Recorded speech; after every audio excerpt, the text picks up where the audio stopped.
My daughter Rachel looked me straight in the eye with that cold expression she'd perfected over the years and said, "Dad, I don't need you anymore." I never really did. Her words cut deeper than any blade, delivered with the precision of someone who knew exactly where to strike.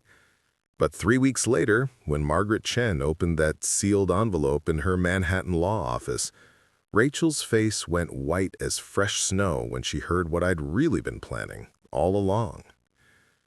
Before we jump back in, tell us where you're tuning in from, and if this story touches you, make sure you're subscribed, because tomorrow I've saved something extra special for you. The morning light filtered through the dusty windows of my workshop behind the house on Maple Street, casting long shadows across the wooden workbench where I'd spent 43 years of evenings after coming home from Millbrook Elementary. The smell of sawdust and wood stain had become as familiar as my own breathing, a comfort that reminded me of simpler times when Rachel would drag a little stool next to my bench and watch me carve her dollhouse furniture with wide, curious eyes. Those days felt like someone else's life now. I was putting the finishing touches on a jewelry box, something I'd started months ago but couldn't seem to complete. My hands weren't as steady as they used to be, and the intricate rose pattern I was carving along the lid demanded patience I wasn't sure I possessed anymore. At 72, everything took longer than it should, including accepting the truth about what my relationship with my only child had become.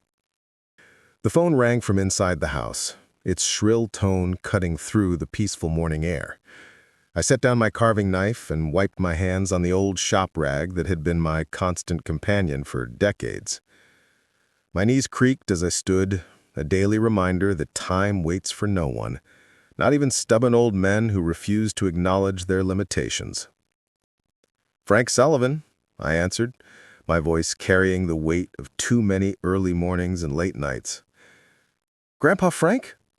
The voice was small, uncertain, and immediately recognizable. Tommy, my 8-year-old grandson, the one bright spot in an increasingly complicated family situation. "Hey there, buddy. What's got you calling so early on a Saturday?" I settled into Betty's old rocking chair by the kitchen window, the same spot where she used to sit and watch the neighborhood kids walk to school. "Mom and Dad are fighting again." His whisper carried the kind of fear that children shouldn't have to experience. "They're saying grown-up words, and Mom threw her coffee cup. It broke on the kitchen wall."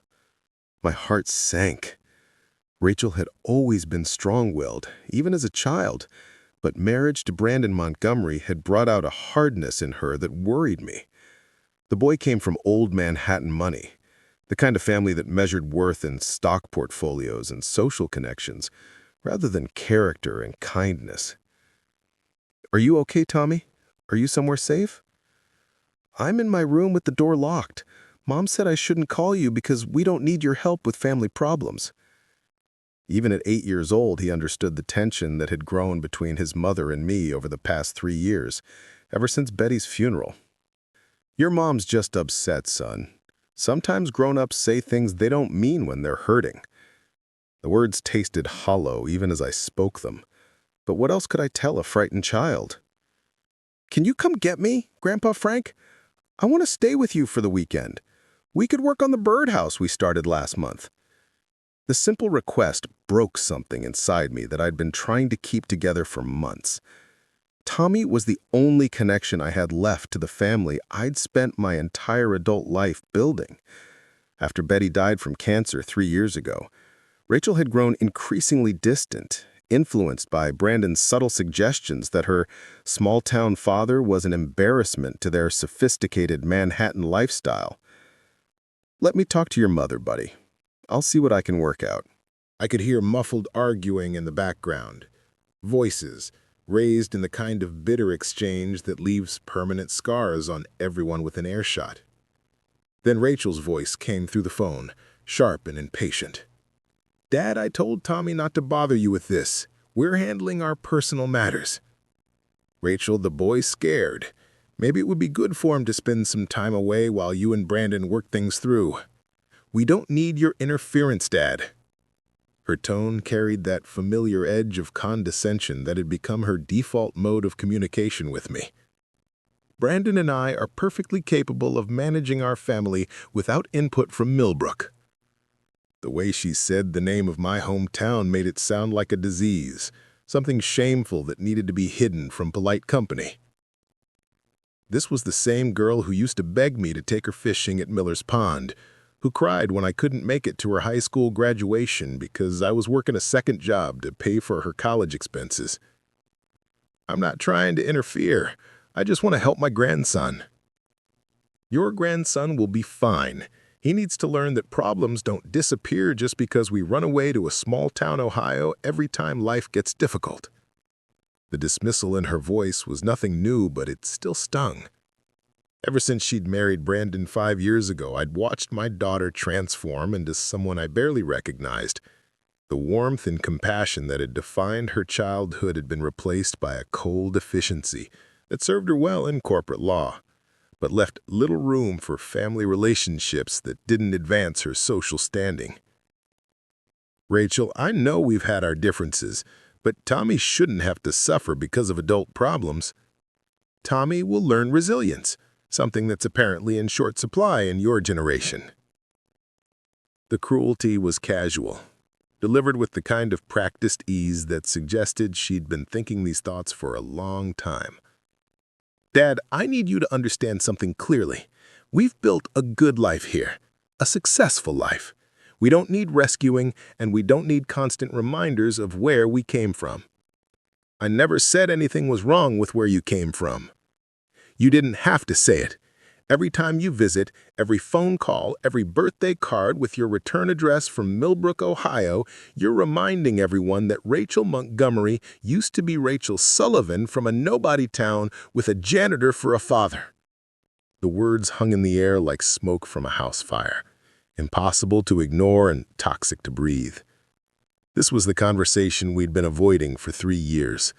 The truth that had been growing like cancer in our relationship since the day she'd introduced Brandon to her simple father who worked with his hands. Rachel, I've never been ashamed of honest work, and I raised you not to be ashamed of it either. Things change, Dad. People grow. Some of us move beyond the limitations we were born into. Her voice softened slightly, but the message remained clear. I'm not saying you're a bad person. You're just not part of the world we live in now. Tommy needs to understand that too. So that's it. 43 years of raising you, putting you through college, walking you down the aisle, and now I'm too embarrassing to be part of your world? I didn't say embarrassing. I said different. Brandon's family comes from a certain background, and there are expectations, social obligations, professional relationships that require a certain level of sophistication. And I don't measure up to those standards. Dad, you're a retired janitor from rural Ohio who still drives a 20-year-old pickup truck and wears the same flannel shirts you've owned for a decade. Brandon's father sits on 3 corporate boards. His mother chairs the Metropolitan Museum's fundraising committee. These aren't bad things or good things. They're just different things. The conversation was spiraling toward a conclusion I'd been dreading, but somehow expecting for months. Rachel had been pulling away systematically, finding reasons to decline visits, keeping phone calls brief and superficial, making excuses for why Tommy couldn't spend summers in Millbrook like he used to. What exactly are you saying, Rachel? I'm saying that maybe it's time we acknowledge that our lives have moved in different directions. You have your world in Ohio, and we have ours here. They don't have to overlap anymore. And Tommy? What about my relationship with my grandson? Tommy will be fine. Children are adaptable. He'll make new memories with friends who understand his lifestyle. The clinical ways she discussed cutting me out of my grandson's life revealed just how far my daughter had traveled from the values Betty and I had tried to instill in her. Success had transformed her into someone who could calculate the social cost of relationships and discard those that didn't provide adequate return on investment. Rachel, I love you, Preparing and narrating this story took us a lot of time, so if you are enjoying it, subscribe to our channel. It means a lot to us. Now back to the story. I've always been proud of what you've accomplished, even if I don't understand all of it. But I love that boy too, and he loves spending time with his grandfather. Dad, you're making this harder than it needs to be. Her voice carried the impatience of someone accustomed to having difficult conversations end quickly and cleanly. We don't need your help. We don't need your visits. We don't need the complications that come with maintaining connections to a life we've moved beyond. Complications. That's what I am now? You're my father, and I'll always be grateful for everything you did to raise me. But yes, maintaining a relationship with you has become complicated in ways that don't benefit anyone, especially Tommy. I see. The words came out quietly, but they carried the weight of complete understanding. So, this is goodbye? This is me being honest about what's best for everyone involved. You'll always be welcome to send birthday cards or call on holidays, but the regular visits and weekend trips need to stop. Tommy needs to focus on his future, not get caught up in nostalgia for a simpler life that doesn't exist anymore. After I hung up the phone, I sat in Betty's rocking chair for a long time, watching the morning light move across our small kitchen. The house felt different now, heavier somehow, filled with the echoes of conversations that would never happen and grandchildren's laughter that would fade into memory. But Rachel had made one critical mistake in her calculations. She'd assumed that a small-town janitor couldn't possibly have anything valuable to offer beyond sentimental visits and outdated wisdom. She'd forgotten that 43 years of working in a school had taught me things about planning, patience, and the long view that corporate law and Manhattan society had never bothered to learn. 3 months earlier, I'd started writing a letter. Not just any letter, but something that would ensure Tommy would always know how much his grandfather loved him, regardless of what his parents decided about family relationships. It was a letter that would be delivered at exactly the right moment, when the truth about love, sacrifice, and real family values would matter most. Rachel thought she didn't need me anymore. She was about to discover just how wrong she was. The drive to Manhattan never felt longer than it did that gray October morning. My old Ford pickup groaned as I navigated through the congested highways leading toward the city, its engine protesting the unfamiliar pace of urban traffic. I'd made this journey only 3 times in the past 5 years, each visit growing more strained than the last. But this time was different. This time, I wasn't coming as the hopeful grandfather trying to maintain family connections. I was coming because Tommy had called me in tears, begging me to attend his school's Grandparents' Day celebration.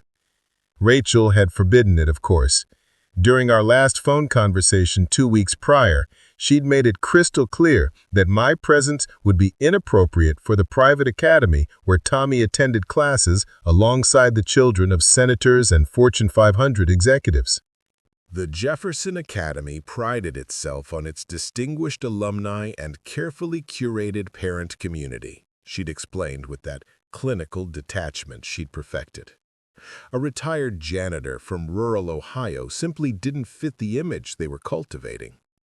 But Tommy had called anyway, his voice small and desperate through my ancient landline. All the other kids would have their grandparents there, he'd whispered. He was the only one whose family lived too far away to participate. The lie Rachel had constructed to protect their social standing had become a prison for an 8-year-old boy who just wanted his grandfather to see his science project about the life cycle of monarch butterflies.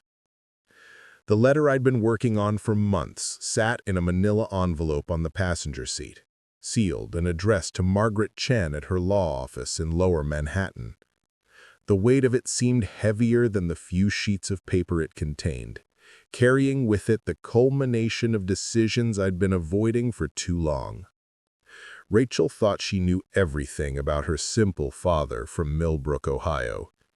She had no idea what 43 years of careful planning and quiet sacrifices had actually accomplished. Betty and I had never been flashy with money. We'd lived modestly, saved diligently, and invested wisely, with the help of a financial advisor in Columbus who understood that not all wealthy people needed to advertise their success. The house on Maple Street looked like every other working-class home in the neighborhood, but appearances could be deceiving. Betty's life insurance policy, combined with decades of compound interest and some surprisingly successful investments in technology stocks, had created something Rachel would never have expected from her blue-collar parents. The traffic thickened as I approached the Hudson River, towering glass buildings rising like monuments to ambition and achievement.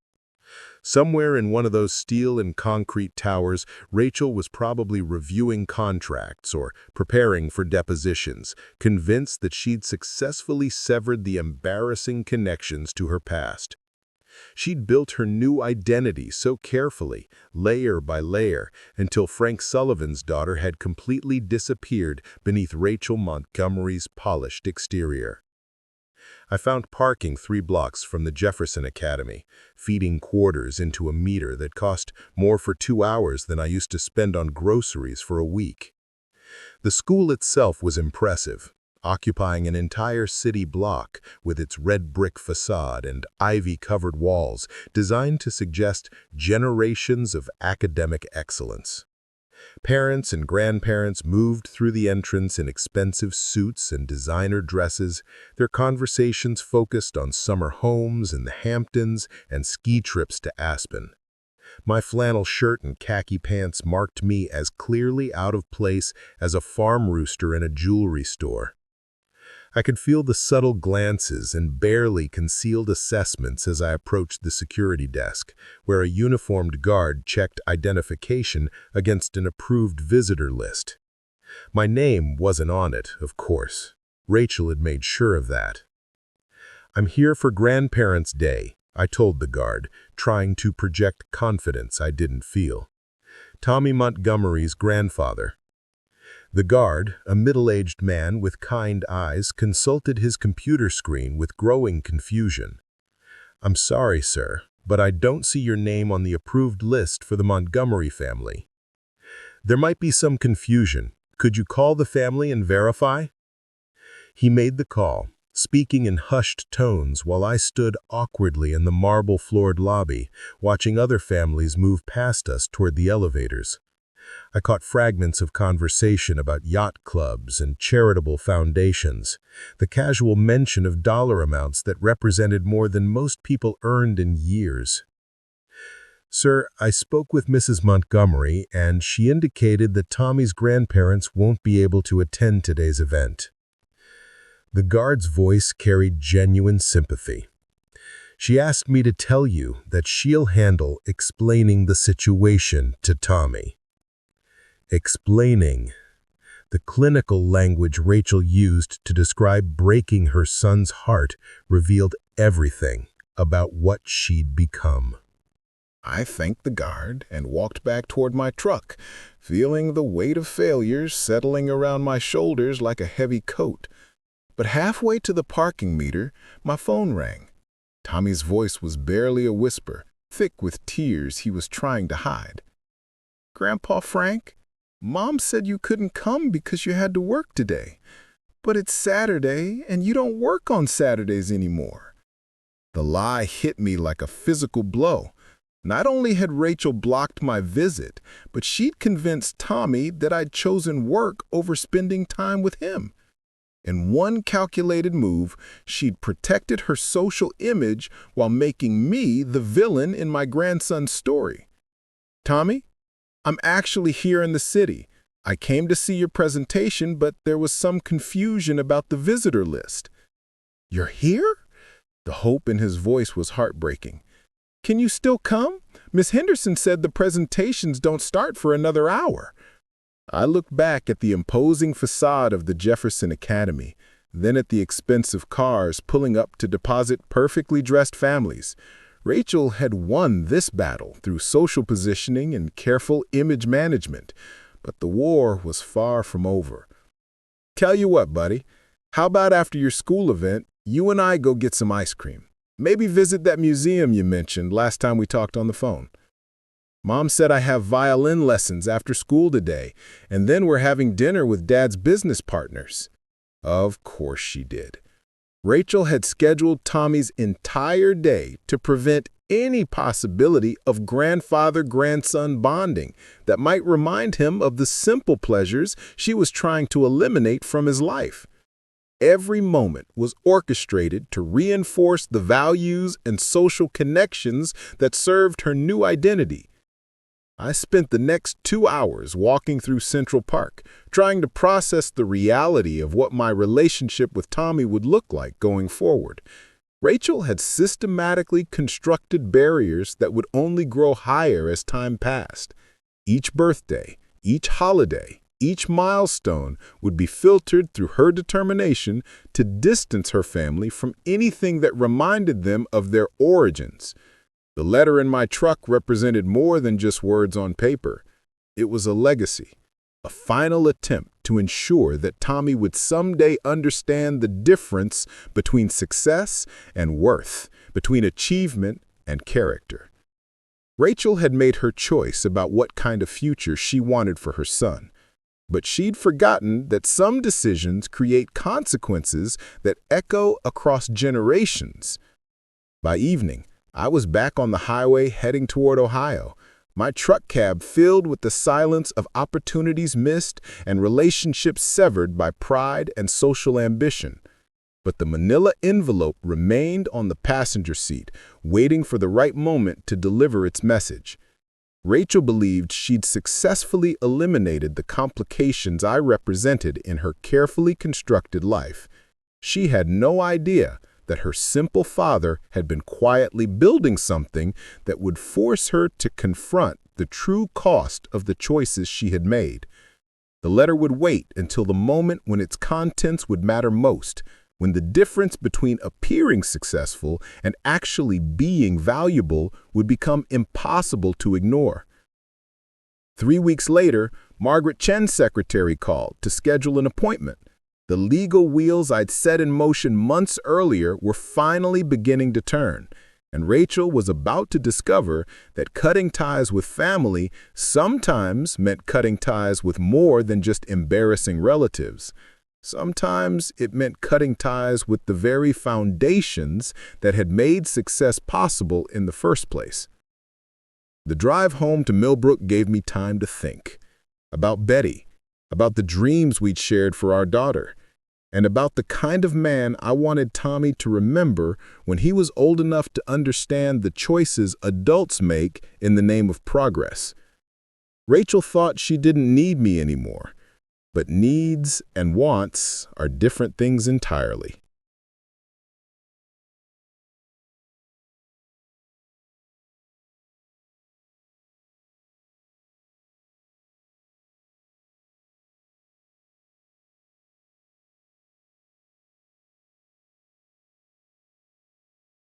She was about to learn that lesson in ways she'd never expected from her supposedly simple father who worked with his hands and lived in nobody towns that didn't matter to Manhattan society. The call came on a Tuesday afternoon while I was rebuilding the engine on Mrs. Henderson's lawnmower in my workshop. Earl Jenkins stood in my doorway, his face grave as he held out his cordless phone. "Frank, you need to take this. It's about Tommy." My hands were covered in grease and motor oil, but I grabbed the phone anyway, my heart already racing before I heard the voice on the other end. "Mr. Sullivan, this is Dr. Roberts at Columbus Children's Hospital. Your grandson Tommy Montgomery was brought in about an hour ago. He's been in an accident." The wrench I'd been holding clattered to the concrete floor, the sound echoing through the sudden silence in my workshop. Tommy was in Columbus, 3 hours from Manhattan. 3 hours from his parents, but only 45 minutes from me. What kind of accident? Is he okay? He was on a school field trip to the Science Museum when their bus was involved in a collision. Most of the children escaped with minor injuries, but Tommy has a concussion and a broken arm. He's stable, but he's asking for his grandfather. His grandfather? The words didn't make sense. Rachel would never have listed me as an emergency contact. According to his school records, you're listed as his primary local guardian for out-of-state trips. Tommy gave the nurses your name and phone number when they asked who they should call. I was already reaching for my truck keys, my mind racing through the implications. Tommy had somehow convinced his school to list me as his emergency contact, probably during some routine paperwork that his parents had delegated to teachers and administrators. Rachel and Brandon were likely on a plane somewhere over Pennsylvania, frantically trying to get to their injured son, while having no idea that the grandfather they'd dismissed was already on his way. The drive to Columbus passed in a blur of county roads and highway on-ramps, my old pickup pushing harder than it had in years. Earl had insisted on coming along, his presence providing steady comfort in the passenger seat as I navigated traffic with hands that wouldn't stop shaking.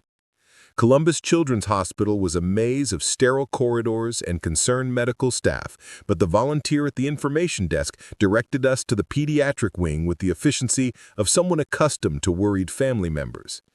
Tommy looked small and fragile in the hospital bed, his left arm encased in a bright blue cast, a bandage covering the left side of his forehead where the concussion had left its mark.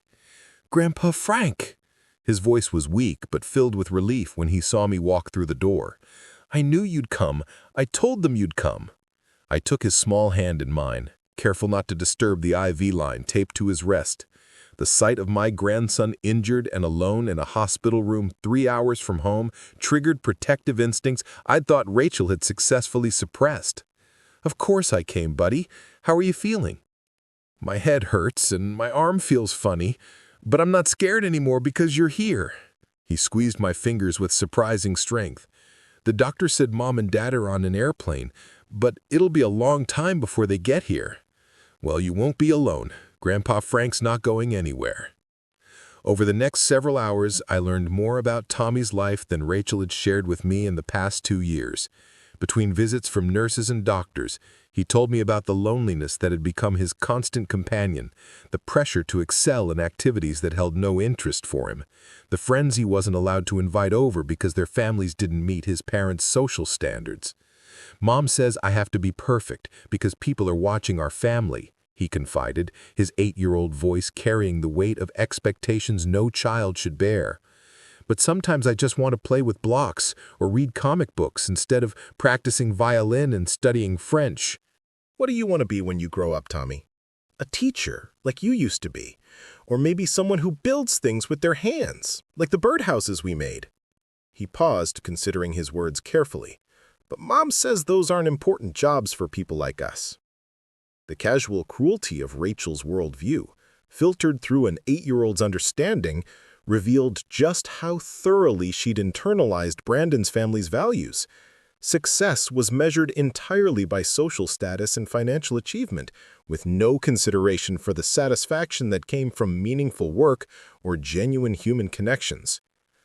"Tommy, some of the most important people in the world are teachers and builders and people who fix things when they break.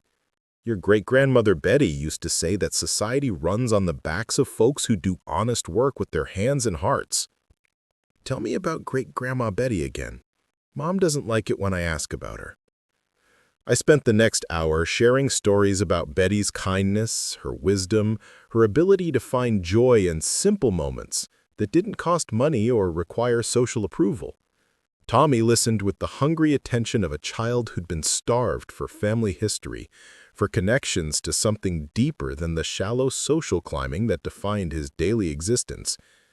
Around 8 that evening, Rachel and Brandon burst through the hospital room door like twin hurricanes of anxiety and barely controlled anger. Rachel's designer suit was wrinkled from travel, her usually perfect makeup smeared by stress and exhaustion. Brandon looked like he'd been interrupted during an important business meeting, his expensive watch catching the fluorescent hospital lighting as he checked it repeatedly. "Tommy, baby, are you okay?" Rachel rushed to the opposite side of the bed, her voice carrying the kind of maternal concern that had been absent from our phone conversations, but apparently still existed for her son. "I'm fine, Mom. Grandpa Frank has been taking care of me." The temperature in the room dropped noticeably as Rachel's attention shifted to me for the first time since she'd entered.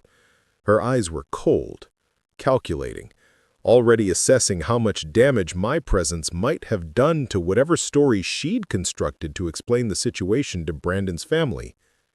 "Dad, what are you doing here?" "Tommy was hurt.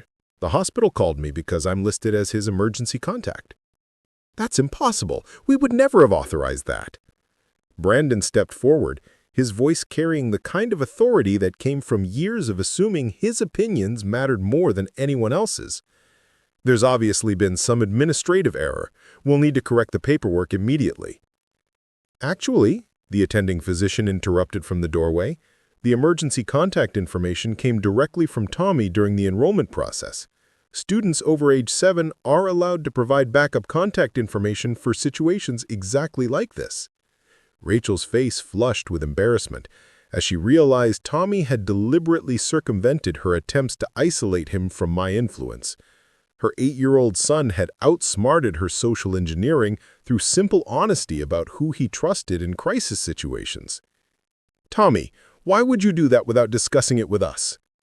Her voice carried disappointment and betrayal, as if he'd committed some act of family treason. "Because Grandpa Frank always comes when I need him. He came to my school play last year when you and Dad had to work late. He taught me how to tie my shoes when you said you didn't have time. He remembers my birthday without checking his calendar." Each example Tommy provided was like a small knife cutting through the narrative Rachel had constructed about my irrelevance in their lives. She'd been so focused on eliminating embarrassing connections that she'd failed to notice her son had been maintaining his own relationship with the grandfather who actually showed up when it mattered. Brandon's expression shifted from irritation to calculation as he absorbed the implications of what was happening. The Montgomery family prided itself on image management and social positioning, but having their son publicly choose his working-class grandfather over his successful parents was exactly the kind of story that could damage carefully cultivated reputations. "Frank," Brandon said, his voice taking on the condescending tone he'd perfected for dealing with people he considered beneath his social station, "we appreciate you coming, but family medical decisions should be left to Tommy's parents." "I wasn't making medical decisions. I was making sure an injured child didn't spend 6 hours alone in a hospital room wondering if anyone cared enough to show up." Rachel's hands clenched into fists at her sides, her frustration evident as she realized the situation had spiraled beyond her control.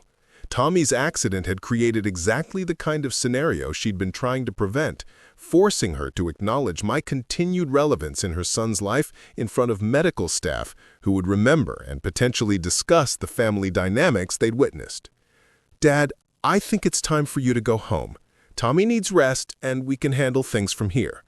"Actually," Tommy's small voice interrupted, "can Grandpa Frank stay tonight? The nurses said I could have one person sleep in the chair if I wanted." The request hung in the air like a challenge, forcing Rachel to choose between her son's emotional comfort and her determination to maintain social boundaries. Brandon's expression made it clear which choice he expected her to make, but Tommy's bandaged head and broken arm created a situation where maternal instincts might override social calculations. For a moment, I saw a flicker of the daughter I'd raised, the compassionate young woman who would have moved mountains to comfort a frightened child. But the moment passed, replaced by the hardened social climber who'd learned to prioritize appearances over authentic human connections. "Tommy, Grandpa Frank has a long drive back to Ohio, and he needs to get home to his own responsibilities." "What responsibilities?" Tommy asked, with the innocent directness that only children possess. "He's retired. He told me his only job now is being my grandfather." The words struck Rachel like physical blows, revealing just how thoroughly Tommy understood the love and attention he'd been systematically denied. In trying to protect her son from the embarrassment of his working-class roots, she'd inadvertently created a situation where he valued those roots more than the sophisticated life she'd worked so hard to provide. Brandon whispered something in Rachel's ear, probably calculating the social cost of the evening's revelations and planning damage control strategies. But Tommy was no longer paying attention to his parents' whispered conferences. His eyes were fixed on mine, trusting and hopeful in ways that reminded me of Rachel at the same age. "It's okay, buddy," I told him quietly. Your parents are here now, and they'll take good care of you. But will you come visit me when I get home? We still haven't finished the birdhouse. Rachel's sharp intake of breath suggested birdhouse construction wasn't part of Tommy's approved activity schedule, but I squeezed his uninjured hand and made a promise I intended to keep. We'll finish that birdhouse, Tommy, I promise. As I walked toward the hospital parking garage that night, Earl beside me in supportive silence, I knew the evening had changed something fundamental in the delicate balance Rachel had been trying to maintain. Tommy's accident had forced her to confront the reality that his son's emotional attachments couldn't be managed like a corporate merger or a social event. The letter waiting in Margaret Chen's office suddenly felt more urgent, more necessary. Rachel needed to understand that love, loyalty, and family bonds couldn't be dismissed through social positioning and strategic image management. Some connections run deeper than embarrassment or inconvenience, and those connections have a way of asserting themselves when they matter most. Tommy had chosen his grandfather over his parents' carefully constructed world, and that choice was about to have consequences Rachel had never anticipated from her supposedly simple father, who didn't understand the complexities of sophisticated urban living. The phone call came 3 weeks after Tommy's accident, on a cold November morning when frost covered the windows of my workshop and my breath formed small clouds in the unheated air. Margaret Chen's voice was professional but warm, carrying the kind of authority that comes from decades of handling delicate family situations. "Mr. Sullivan, I received your letter and the accompanying documents. Everything appears to be in order. When would you like to schedule the meeting?" "As soon as possible," I replied, my hand steady despite the magnitude of what I was setting in motion. Rachel needs to understand that dismissing family has consequences she never considered. Margaret's office occupied the 32nd floor of a gleaming tower in Lower Manhattan, its floor-to-ceiling windows offering commanding views of the harbor and the Statue of Liberty beyond. I'd worn my best suit, the same one I'd purchased for Rachel's wedding 5 years earlier, and arrived 20 minutes early to compose myself for what would likely be the most important conversation of my life. Rachel appeared in the reception area precisely on time, her expression a mixture of confusion and barely controlled irritation. She'd dressed for battle in a charcoal gray power suit that probably cost more than my monthly Social Security check. Her hair pulled back in a severe style that emphasized the hardness that had settled around her eyes over the past few years. "Dad, what's this about?" Margaret's secretary was very mysterious when she called to schedule this meeting. "You'll understand soon enough," I replied, my voice carrying a calmness I'd practiced in my workshop mirror for weeks. Some conversations require proper settings.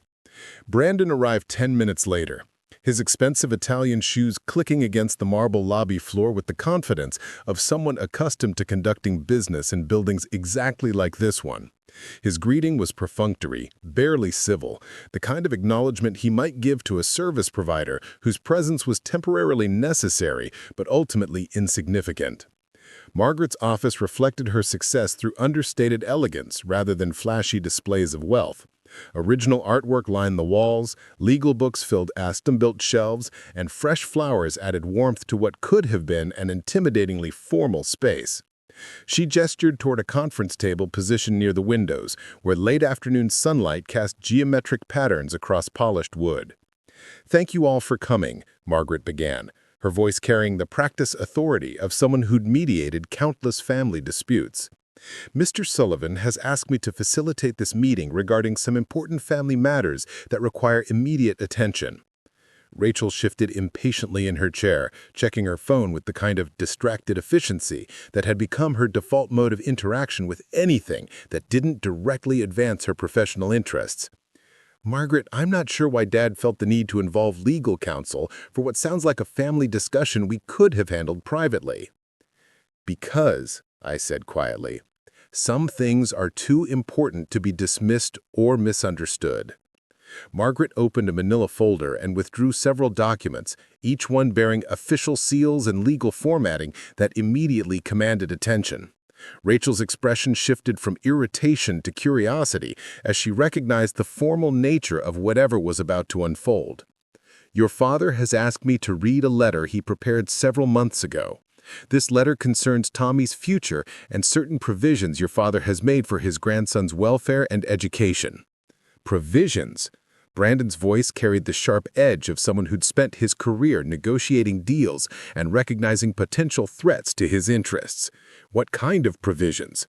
Margaret cleared her throat and began reading from the sealed envelope I'd entrusted to our care months earlier, back when Rachel's dismissal had first made it clear that drastic action would eventually become necessary. To my daughter, Rachel, and her husband, Brandon, this letter serves as formal notification of the educational trust fund I have established for my grandson, Tommy Sullivan Montgomery, to be administered according to the terms outlined in the accompanying legal documents. Rachel's face went pale, the confident composure she'd maintained throughout the meeting cracking like ice under sudden pressure. Brandon leaned forward, his business instincts clearly recognizing the significance of formal trust fund language. Margaret continued reading in her measured, professional tone. The Thomas Sullivan Montgomery Educational Trust, established through the liquidation of assets accumulated over 43 years of careful saving and investment, contains funds totaling $2.7 million, designated specifically for Tommy's educational expenses, including private schooling, university tuition, graduate school, and related costs through the completion of his chosen career path. The silence that followed was profound, broken only by the distant hum of traffic 32 floors below. Rachel's mouth opened and closed several times without producing sound, while Brandon's expression shifted through various stages of shock, calculation, and grudging respect. $2.7 million? Rachel's voice was barely a whisper. Dad, where did you get that kind of money? 43 years of working 2 jobs, living below my means, and investing wisely with the help of a financial advisor who understood that not all wealthy people need to advertise their success. I kept my voice level, professional, matching the tone Margaret had established for the meeting. Your mother and I always planned to provide for Tommy's future, even if we didn't live to see it. Margaret turned to the next page of the letter, her voice maintaining its steady cadence. However, access to these funds is contingent upon specific conditions that reflect my values and expectations for Tommy's upbringing and character development. Rachel's hands clenched into fists on the conference table, her knuckles white with tension as she began to understand that her dismissive treatment of her father had consequences she'd never anticipated. The trust fund will be released according to the following schedule and conditions, Margaret continued. First, Tommy must maintain regular contact with his grandfather, including monthly visits to Millbrook, Ohio, and participation in traditional family activities that connect him to his heritage and working-class values. That's manipulative, Rachel interrupted, her voice rising with indignation. You're using money to force a relationship. I'm using money to ensure my grandson understands where he comes from and what real values look like, something his parents seemed determined to prevent. Brandon's business mind was clearly working through the implications, calculating the financial impact of refusing versus complying with the trust fund conditions. $2.7 million represented more money than his own family had ever designated for educational purposes, despite their supposed superior social standing. Margaret resumed reading. Second, Tommy will spend his summer vacations in Millbrook, Ohio, learning traditional skills, including woodworking, gardening, and other practical abilities that develop character and self-reliance. Summer vacations at the country club are important for networking, Brandon objected, his voice carrying the kind of entitled assumption that had always made my skin crawl. Tommy needs to maintain relationships with children from appropriate families. Tommy needs to understand that worth isn't determined by bank account balances or social connections. He needs to know that honest work and genuine relationships matter more than impressing people who measure success by shoe brands and zip codes. Tommy will attend public school in Millbrook for at least 1 full academic year, experiencing the kind of education his grandfather received, and understanding how the majority of American children learn and grow. Absolutely not. Rachel's composure shattered completely. Public school would destroy everything we've worked to build for Tommy's future. He needs the connections and opportunities that private education provides. He needs to understand that intelligence and character aren't bought with tuition payments, I said firmly.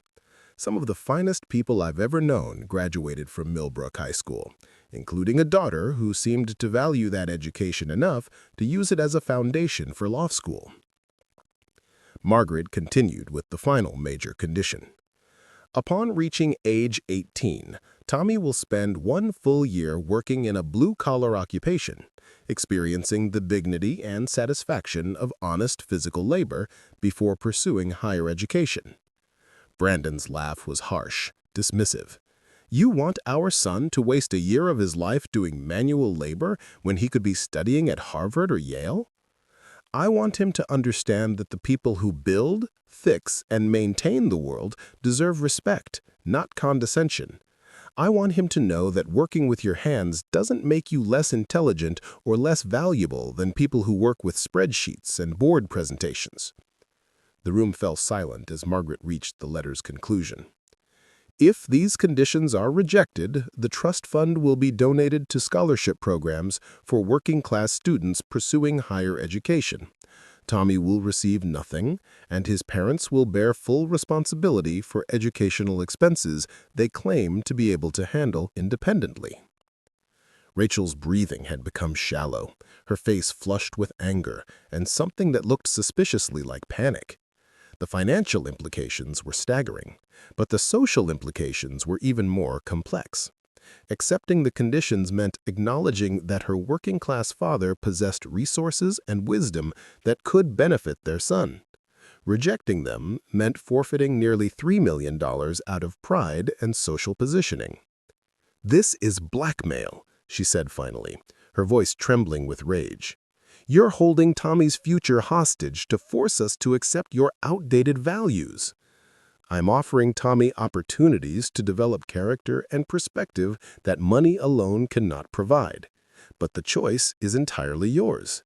Accept the conditions and give your son access to his inheritance, or reject them and prove that your social status is more important than his financial security."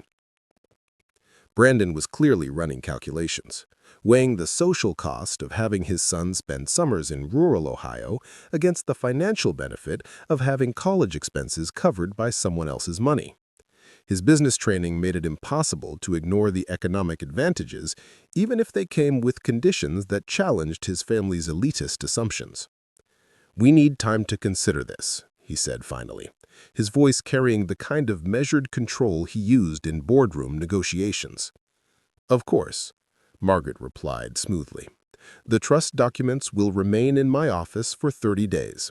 If no decision is reached within that time frame, the conditions will be considered rejected, and the funds will be transferred to the scholarship programs as specified." Rachel stood abruptly, her chair scraping against the floor with harsh finality. "Dad, I can't believe you would manipulate us like this, using money to force your values on our family." "I'm not forcing anything," I said, remaining seated while she towered over me with fury and frustration. "I'm offering choices. You can accept that Tommy benefits from understanding his heritage, or you can reject nearly $3 million to protect your social image. The decision reveals more about your priorities than anything I could say." As they prepared to leave, Rachel turned back one final time, her eyes bright with tears she refused to let fall. "You think you've won something here, but all you've done is prove that you can't respect the life we've built or trust us to raise our own son properly. I've proven that a retired janitor from rural Ohio understood the value of planning ahead better than a corporate lawyer who thinks dismissing family has no consequences," I replied quietly. "Tommy deserves to know his grandfather, and now you have to decide whether your pride is worth more than his future." The elevator doors closed on Rachel and Brandon's whispered argument, their voices carrying the strain of people forced to confront choices they'd never expected to face. Margaret began organizing the legal documents with practiced efficiency, but her expression suggested she'd witnessed family dramas like this one before. Mr. Sullivan," she said quietly. "You've certainly given them something to think about." I looked out the window at the city lights beginning to twinkle in the gathering dusk, thinking about Tommy alone in his expensive apartment, probably wondering why his parents had been arguing more than usual lately. The letter had been delivered, the conditions established. Now Rachel had to decide whether her son's financial security was worth swallowing her pride and acknowledging that her working-class father might have something valuable to offer after all. The battle lines were drawn, and for the first time in years, I held the advantage. Rachel thought she didn't need me, but $2.7 million suggested otherwise. Tommy's future now depended on whether his parents could admit that love, respect, and family connections might matter more than social positioning and image management. The next 30 days would reveal whether Rachel had inherited any of the practical wisdom her mother and I had tried to teach her, or whether pride would cost her family more than they could afford to lose. 29 days had passed since the meeting in Margaret Chen's office, and I found myself sitting in my workshop at dawn, watching frost collect on the windows while I put the finishing touches on Tommy's birdhouse. The phone had remained silent for over 3 weeks. No calls from Rachel, no updates about their decision regarding the trust fund conditions. Tomorrow was the deadline, and if they chose to reject my terms, nearly $3 million would flow to scholarships for deserving students whose families couldn't afford the educational opportunities Rachel took for granted. Earl Jenkins appeared in my doorway with 2 cups of coffee, steam rising from the ceramic mugs in the cold morning air. He'd been checking on me daily since the legal meeting, understanding without words that waiting for your own daughter to choose between pride and practicality could age a man considerably. "Any word from Manhattan?" he asked, settling onto the old milk crate he'd claimed as his unofficial seat during our morning conversations. "Nothing. Radio silence for nearly a month." I accepted the coffee gratefully, wrapping my weathered hands around the warm mug. Beginning to think Rachel would rather lose the money than admit her old man might have been worth keeping around. "That girl's got your stubborn streak, Frank. Betty used to say Rachel could dig her heels in deeper than anyone she'd ever met." The comparison to Betty stung, because it carried too much truth. Rachel had inherited her mother's determination and intelligence, but somewhere along the way she'd traded Betty's compassion for Brandon's calculating coldness. The daughter who used to cry over injured birds had become a woman who could dismiss her own father without apparent regret. My phone rang at exactly 9 o'clock, Margaret Chen's number appearing on the cracked screen. Her voice carried professional neutrality, but I caught an undertone that suggested interesting developments. "Mr. Sullivan, I've received a call from Rachel.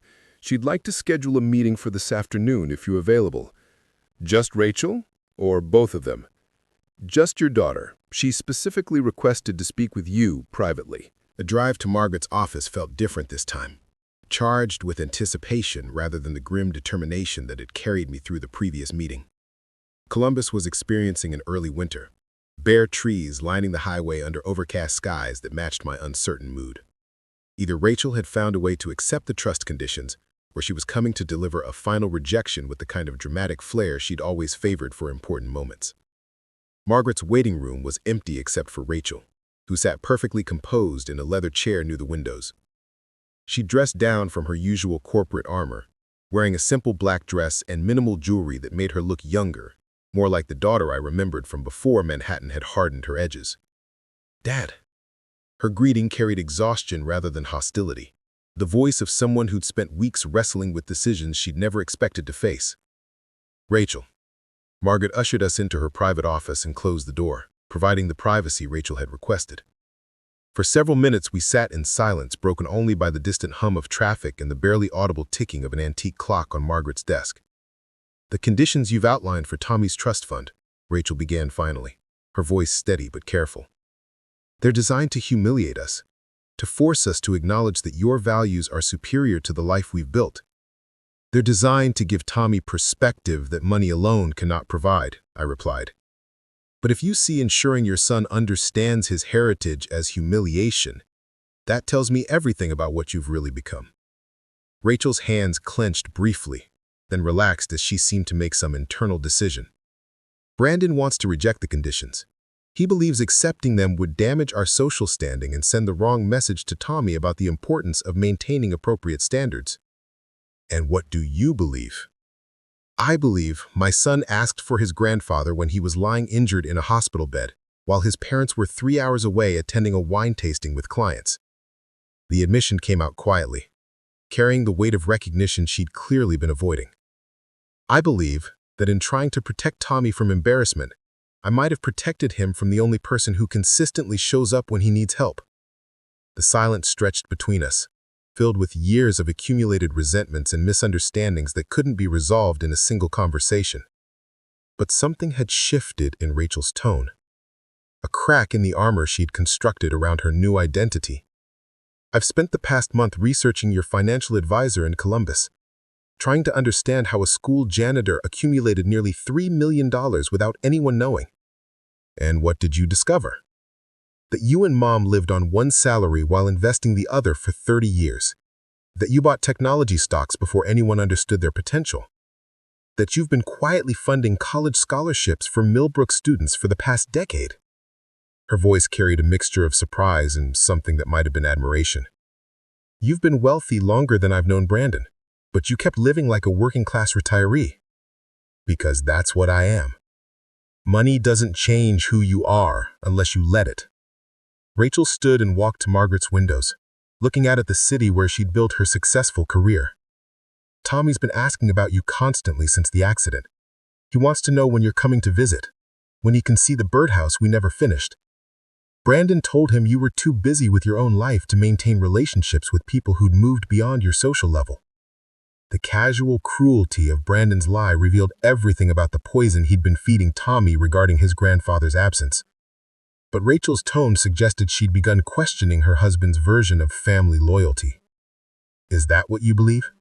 That I'm too busy with my simple retirement to care about my grandson? I believe I've made terrible mistakes in trying to protect Tommy from a world I was taught to see as beneath us. She turned from the window, her eyes bright with tears she'd been holding back for weeks. I accept your conditions, Dad. All of them. The words hung in the air like morning mist, carrying more weight than the financial implications they represented. Rachel was acknowledging that her working-class father possessed wisdom and resources her sophisticated Manhattan life had failed to provide. Brandon doesn't agree with your decision. Brandon will learn to live with it or he won't. But Tommy deserves to know his grandfather, and apparently his grandfather deserves to be known. Her voice strengthened with each word, carrying echoes of the determined young woman who'd fought her way through law school despite financial limitations. I want him to spend Christmas in Millbrook this year. I want him to understand where his strength really comes from. Margaret witnessed the formal acceptance of the trust conditions with professional efficiency, but I caught her subtle smile as Rachel signed the documents that would secure Tommy's educational future while reconnecting him to his roots.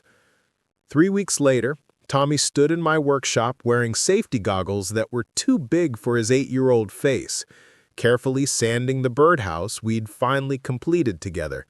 His broken arm had healed completely, but he still wore the bright blue cast as a badge of honor, covered now with signatures from his new friends at Millbrook Elementary, where Rachel had enrolled him for the spring semester. "Grandpa Frank, why did Mom change her mind about letting me visit you?"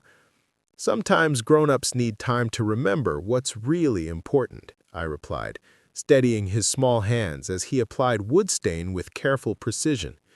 "Your mom loves you very much, and she wants you to have every opportunity to become the best man you can be. Even if that means learning to build things with my hands instead of just reading about them in books. Especially then, there's wisdom in creating something beautiful and useful that will last long after we're gone." That evening, Rachel called from Manhattan to check on Tommy's first day at his new school. Her voice carried a warmth I hadn't heard in years, the sound of a mother who'd remembered that love sometimes requires sacrificing pride for the sake of what matters most. He sounds happy, Dad. Really happy. He's a good boy, Rachel. You and Betty raised him right, even when circumstances got complicated. I'm sorry it took me so long to remember that family isn't something you outgrow or improve upon. It's something you honor, even when it doesn't fit the image you think you need to maintain. Up next, you've got 2 more standout stories right on your screen. If this one hit the mark, you won't want to pass these up. Just click and check them out.